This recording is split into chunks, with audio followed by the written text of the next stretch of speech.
눈 내리는 설날 그 집. 내가 그 마을로 이사 온 건 아내의 임신 때문이었다. 공기 좋고 조용한 곳에서 아이를 키우고 싶었다. 마을은 오래됐다. 기와 지붕이 몇 채 남아있고 담벼락에는 세월이 얼룩처럼 묻어 있었다. 그 중에서도 유독 눈에 띄는 집이 하나 있었다. 설날만 되면 대문에 붉은 실이 묶이고 하얀 아기 신발이 걸리는 집. 그 집에서는 항상 같은 말을 했다. 올해도 아이가 태어났습니다.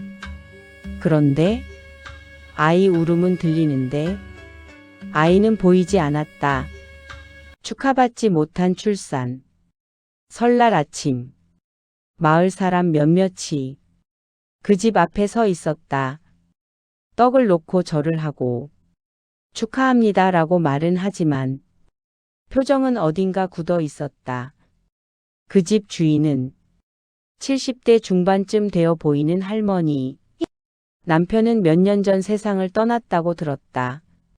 그런데 아이가 태어난다는 건 도대체 무슨 뜻일까? 아내는 내 팔을 잡으며 속삭였다. 여보, 이상하지 않아? 산모는 어디 있어? 나는 웃으며 넘겼다. 풍습이겠지. 오래된 집안 전통 같은 거. 하지만 그날 밤 나는 분명히 들었다. 짧고 얕은 숨이 막힌 듯한 아기 울음. 기록 없는 10년.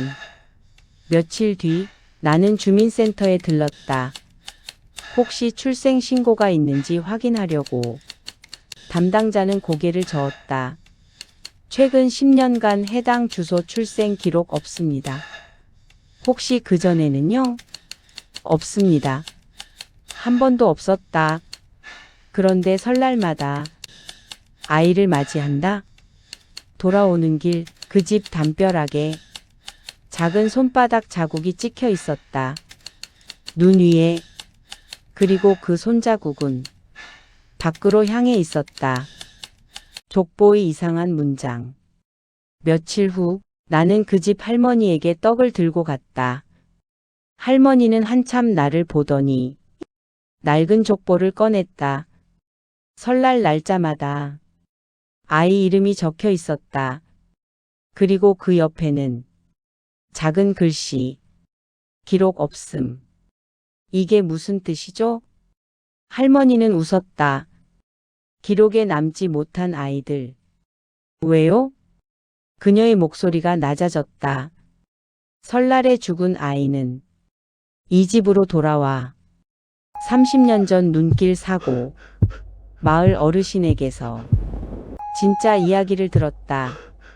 30년 전 설날 그 집 며느리가 진통을 시작했다. 눈이 폭설처럼 쏟아졌고 남편은 급히 차를 몰았다.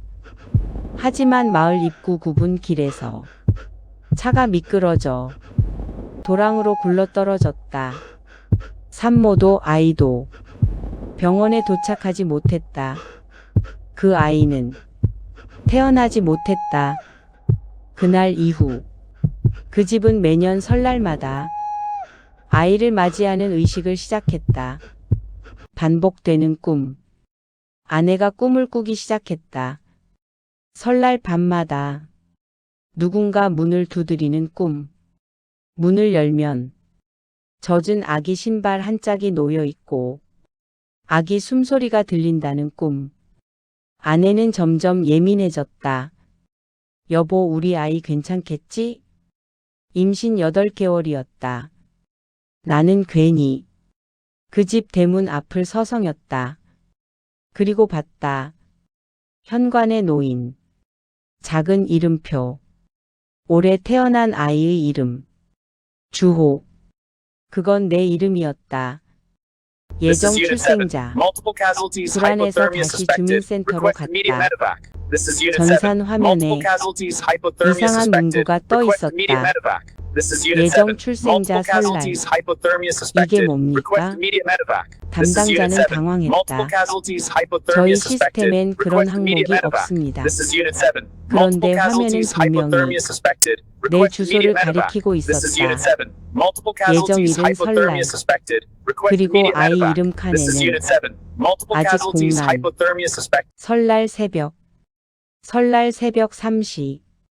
아내가 배를 움켜쥐었다. 진통이야. 눈이 내리고 있었다. 하필이면 30년 전 그날처럼. 나는 급히 차를 몰았다. 마을 입구 9분 길. 브레이크를 밟는 순간 차가 미끄러졌다. 순간 나는 핸들을 놓쳤다. 눈앞이 하얘졌다. 그리고 들렸다. 아기 울음. 뒤바뀐 기록. 눈을 떴을 때 병원이었다. 아내는 무사했고 아이도 태어났다. 하지만 이상한 건 출생일이었다. 설날이 아니었다. 하루 전 날짜로 기록되어 있었다. 왜 날짜가 다르죠? 간호사는 말했다. 아이 울음은 자정 전에 시작됐어요. 나는 기억이 났다. 사고 직전 들렸던 아기 울음. 그건 우리 아이 것이 아니었다. 마지막 이름. 집으로 돌아온 날. 그 집 대문에 아기 신발이 또 걸려 있었다. 이름표에는 이렇게 적혀 있었다. 설날 아이 기록 없음. 그리고 그 아래 작은 글씨. 대신 태어남. 나는 그 집을 향해 소리쳤다. 우리 아이 데려가지 마. 그 순간 담장 위에 젖은 손자국이 찍혔다. 이번엔 안으로 향해 있었다. 안녕하세요. 중국 조심하세요. 좋아요, 구독, 알림 주세요. 부탁해요.